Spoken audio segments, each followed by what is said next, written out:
Hello and welcome to the Met Office 10-day trend, a 10 days that takes us into December and the start of meteorological winter. It's going to be an interesting 10 days, that's for sure. We've already had a bit of a taste of early winter. Things have turned a lot colder over the past few days. The next few days, well, temperatures will be on the rise. I haven't put a little milder there because that would probably be over-egging it. Temperatures will be rising, but it'll still be on the chilly side.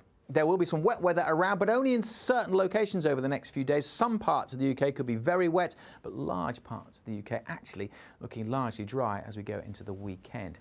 Beyond that, well, things really get interesting. Next week, a battleground, a real scrap going on between mild air trying to push in from the Atlantic and cold air from the continent trying to hold on. Overall, the changes will be slow. Things only shifting with our weather patterns very gradually. We've got high pressure to the northeast of the UK, low pressure to the southwest. Why aren't the low pressures driving in across the UK? Well, because of the position of the jet stream. It's the jet stream, that fast-moving ribbon high up in the atmosphere that controls low pressure systems and sends them our way. And this is where the jet stream is at the moment. It's quite strong coming out of North America, but look at this, it splits, it bifurcates.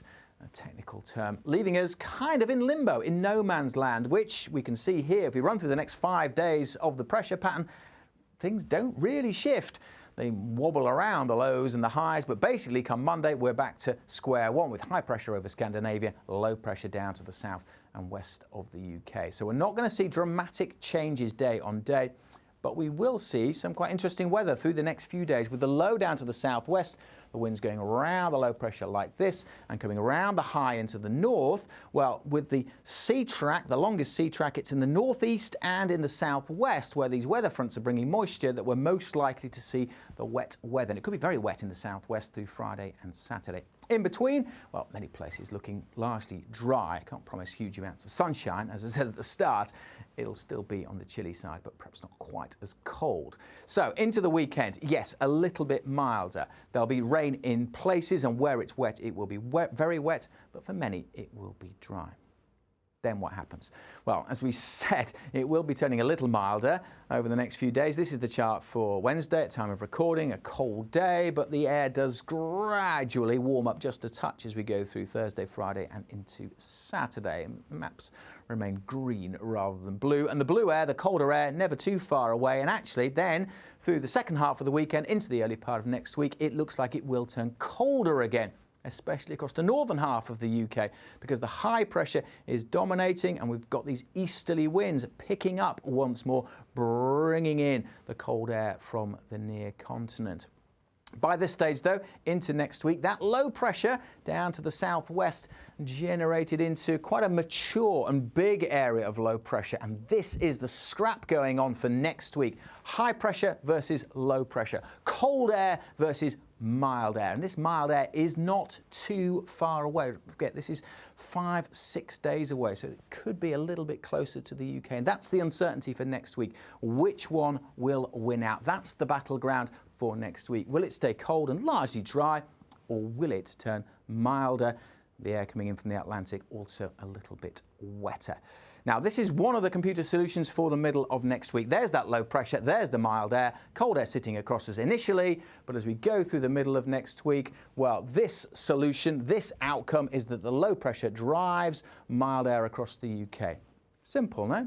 Well, no, because that's not how we do straightforward medium to longer range forecast. That's just one computer solution. If you just look at one computer solution, we call it deterministic forecast, then you end up either completely right or completely wrong. There's no grey areas, and that's not really how we do medium to longer range forecasts.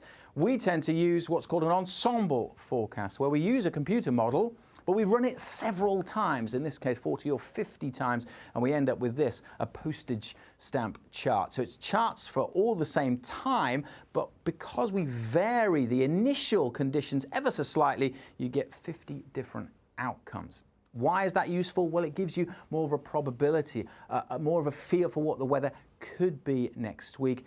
And at the moment, it looks like from the postage stamp chart, it's falling into those two categories. So that's what we're talking about with the battleground. It's either that the low pressure will win out and move across the UK, bringing milder, wetter weather, or that the colder air will stick around. Here's another way of looking at those 50 charts. Each one of these dotted pink lines represents one of those computer models with very slightly different initial conditions. And you can see that as we run through the time along the bottom here on the x-axis, the temperatures on the y-axis, this is for Birmingham, there's a lot of consistency that it will turn a bit milder as we go into the weekend, before then turning a little colder. But what happens next week around the time Monday, Tuesday, Wednesday? Well, we get a big spread, a big divergence of the forecasts. Some of the computer models, quite a number in fact, still suggesting it will get cold right into the following weekends, but many also suggesting we'll see a rise in temperatures, hinting that that low pressure will bring the milder air from the Atlantic.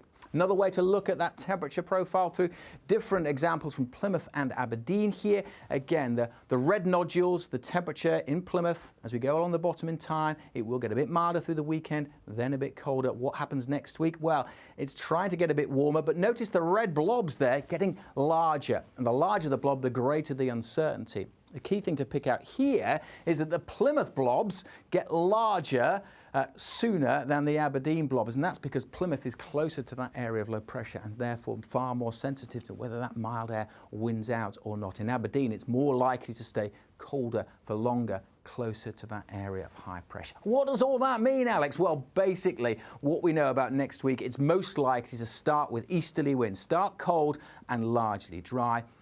But the probability suggesting now that it will eventually turn milder, but it's only a probability, far from sure at this stage. And of course, with milder, wetter air trying to come in from the Atlantic, hitting the colder air, well, that could make things interesting next week as well. So it's definitely one to watch. Stay tuned to the forecasts. Keep up to date with everything from the Met Office on our website or follow us on social media. Thanks for watching.